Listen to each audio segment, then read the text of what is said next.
புதுச்சேரியில் குப்பை அள்ளும் தனியார் நிறுவனத்தோடு கைகோர்த்துக் கொண்டு ஊழல் செய்யும் நகராட்சி அதிகாரிகளை சஸ்பெண்ட் செய்திட வேண்டும் என்று புதுச்சேரி திமுக வலியுறுத்தியுள்ளது. புதுச்சேரி மாநில திமுக செயற்குழு கூட்டம் தலைமை அலுவலகத்தில் மாநில கழக அவைத்தலைவர் SP சிவகுமார் தலைமையில் நடைபெற்றது.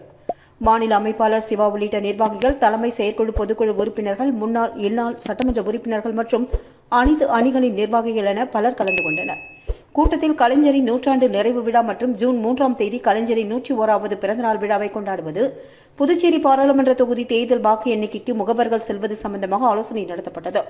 தொடர்ந்து செய்தியாளர்களை சந்தித்த மாநில அமைப்பாளர் சிவா MLA, கலைஞர் நூற்றாண்டு நிறைவு விழாவை கொண்டாடுவதற்கு புதுச்சேரி திமுக சார்பில் மிக சிறப்பான ஏற்பாடுகள் செய்யப்பட்டுள்ளது என்றும், பாராளுமன்ற தேர்தல் வாக்கு எண்ணிக்கையின் போது தவறு நடைபெறாமல் கண்காணிக்கும் வகையில் முகவர்களை தயார் செய்துள்ளதாகவும், திமுக கூட்டணிக்கு வெற்றி வாய்ப்பு பிரகாசமாக உள்ளது, தமிழகத்தை சேர்த்து 40 தொகுதிகளில் வெற்றி பெறுவோம் என்றும் குறிப்பிட்டார்.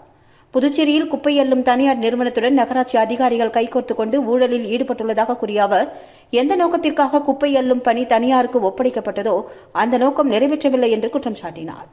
நகர பகுதியில் உள்ள வாய்க்கால்கள் சுத்தம் செய்யப்படவில்லை, குப்பைகள் சரியாக அள்ளப்படவில்லை, குப்பை அள்ளும் பணிகள் ஊழல் நடந்துள்ளதை சுட்டிக்காட்டிய அவர், அந்த நிறுவனத்திற்கு சேர வேண்டிய நிதி கோப்புகளை ஆளுநர் நிறுத்தி வைத்தது என்பது வரவேற்கக்கூடியது என்றும், குப்பை அள்ளும் தனியார் நிறுவனத்தோடு கைகோர்த்துக் கொண்டு ஊழல் செய்யும் நகராட்சி அதிகாரிகளை சஸ்பெண்ட் செய்திட வேண்டும் என்று சிவா MLA வலியுறுத்தியுள்ளார்.